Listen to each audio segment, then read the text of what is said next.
Hey everyone, we're having another dirt scoop video today. The last time I did a video talking about the dirt scoop implement for a tractor, I used it in the reverse position where basically you would back into a bank of dirt or reverse into gravel. This time we flipped it around. Remember, it has these hitch pins here, these connector pins, and depending on if you want to install it here in reverse, or like we say, we have it forward mounted here. So the cutting edge, the part that actually scoops, is in the front. So as you go forward with the tractor, it's digging in. What we're doing is digging a little bit of dirt for our raised beds. We're adding another raised bed, and there's a particular spot on the property down low that has some, what I believe to be some really good quality soil.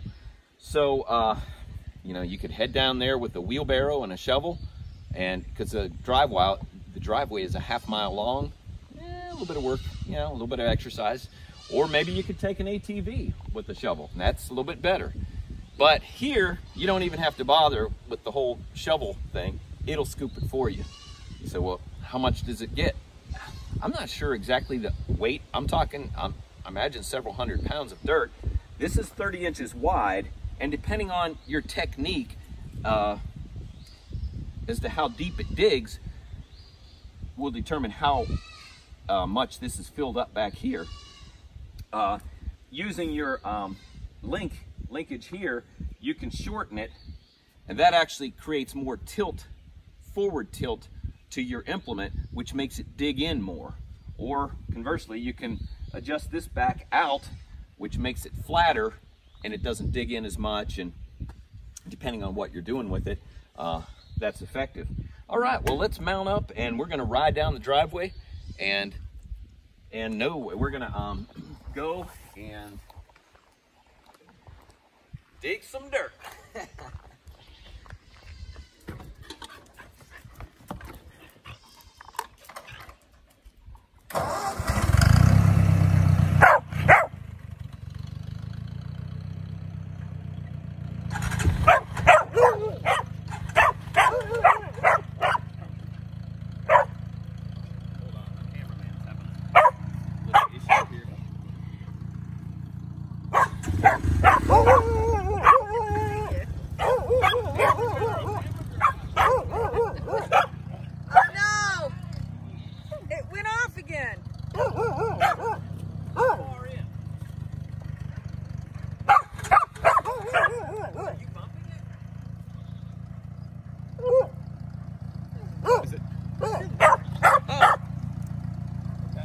David.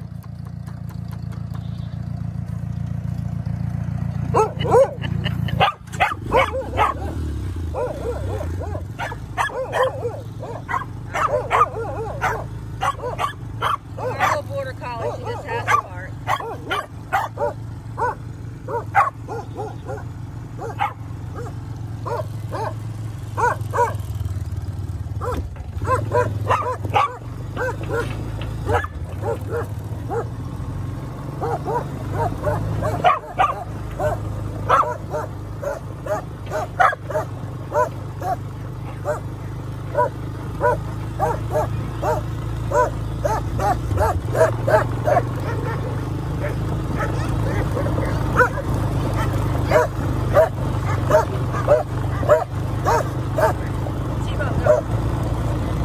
Go.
just mentioned right now, down here in this low area, there's actually a stream that flows right through there.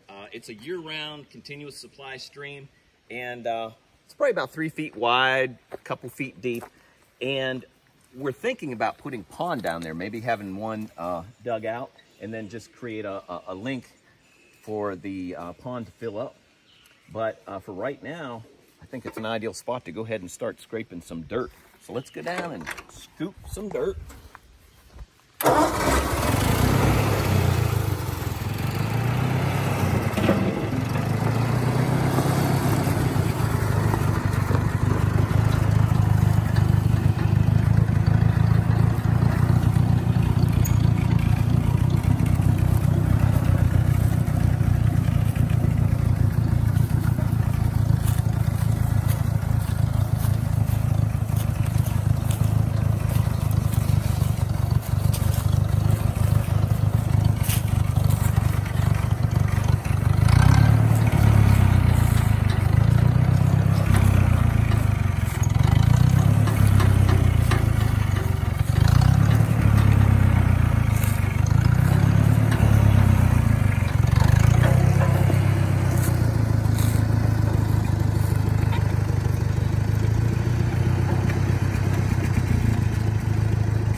Bucket to hit just the right angle.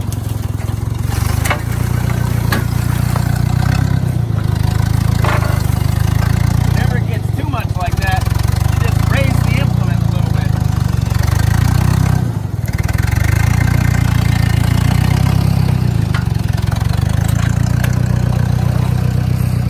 Got a nice bucket of dirt there.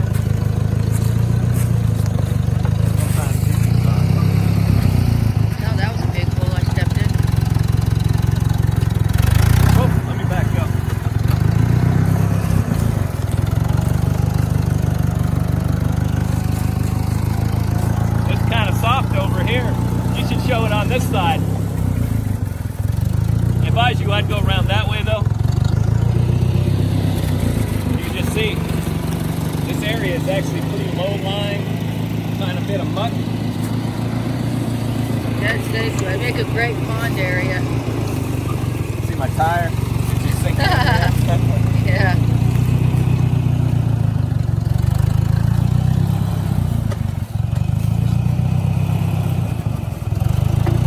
All that weight in the back actually adds ballast there to give you better traction.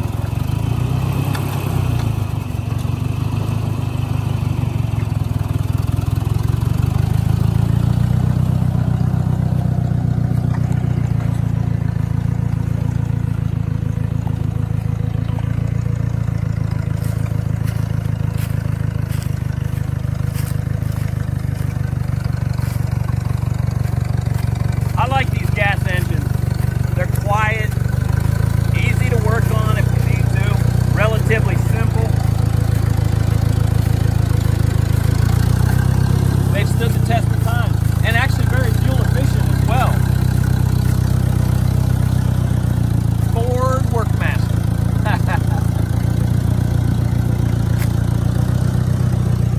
This is the fun part where you get to see the tires. This is the fun part where you get to see the mud fling off the tires as I head on out.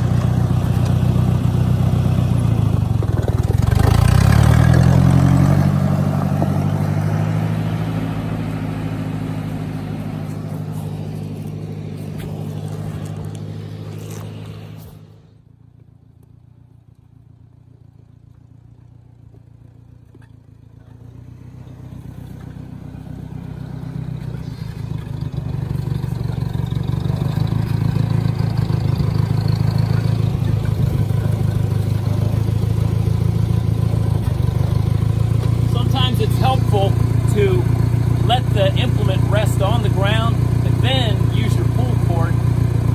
It releases easier. So I lower my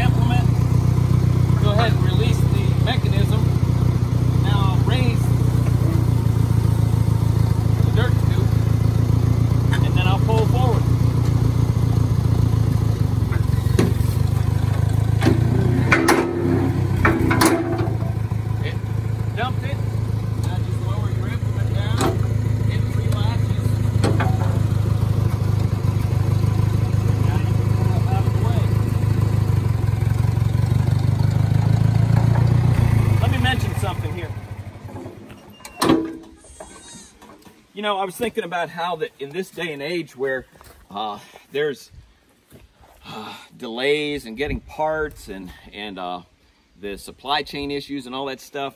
Say that you have a modern tractor with a front end loader, and oh man, they're great, they're wonderful. But you know what? What if one of your hydraulic cylinders goes out and you have to take it to a dealership or, you know, a repair place, and they have to order the part? You know, how long is it going to be before that gets back in operation? Where something like this is just super reliable. There's hardly anything that can go wrong. If there is anything that breaks on it, you could probably just, you know, repair it yourself, or just have a buddy or somebody with a welder or something. And that's what's nice. You can take this thing off if you're not using it, put it aside, put a tarp over it. It could sit there for 3 years and it'll be perfectly fine when you put it back on. Where, you know, when you have systems and various, you know, things that are more complicated, you know, it just adds complexity to it. That's one thing that's nice about, you know, just an implement like this. And there's something kind of fun about working with rear implements. I just kind of enjoy it. One thing that's fun about the fact that when you're using rear implements like this, it tends to make the front end sit a little bit lighter. So a tractor like this that's just manual steering, it almost feels like you have power steering, because some of the weight is kind of off the front wheels as you're working. But here we relocated all this. That's a half mile, so we went a half mile down to get it and a half mile back. That's a mile of driving. And if you were to actually have to just go down with a wheelbarrow, or like I said, with ATV and a shovel, you know, that's a lot more work, and it's quite a bit of dirt. May not be nearly as much as a front end loader, but like I say, this is just a simple implement that is still very effective even in this day and age. And like I have mentioned previously, you may have a modern tractor with a front end loader. That's all the better. You get your front loaded up with dirt and you load the rear up, so you got, you know, an extra amount. So, hey, thanks for watching the video. You guys have a great day.